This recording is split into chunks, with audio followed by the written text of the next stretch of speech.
My name is Greg Jackson, and I'm a mixed martial arts instructor.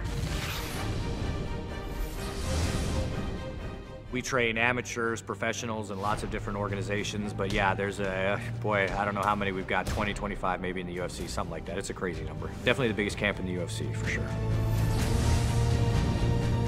George St. Pierre said one time that I was like the maestro. I'm the guy that, taps and plays the symphony in the corner. Yeah, I'm an extra pair of eyes on the outside, so I'm asking them to, watch out for certain things or do certain things, or just reminding that they're in there doing a good job. I do that a lot. And if I do my job right, then cornering's the easiest thing in the world. If I do my job wrong, then I'm kind of the last line of defense to try to save him. Sometimes I can, and sometimes I can't. Well, a decision tree can be looked at either microly or macroly, and macro is a lot easier to understand. Macroly, you can say, do I want to throw a left punch or a right punch? That's called a cluster. Well, imagine if you could do certain movement patterns to make that fight predictable. So say, I am going to move in a place where all he can do is hit me with this right hand. So then I'm just waiting for it.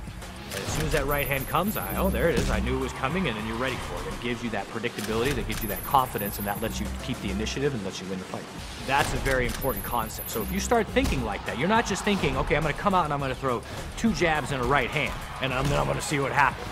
If you're thinking to yourself, I want to put myself in a position that the very nature of his blocking my jab allows me to hit him with the right hand, then you're in a structure where you're maximizing your chances for success. That John Jones-Shogun fight, Shogun was covering his hands high a lot, trying to defend his head from John's very powerful strikes. So at one point, John, understanding that, had a decision to either throw a left hook at his head, which was then blocked, or throw it at his liver.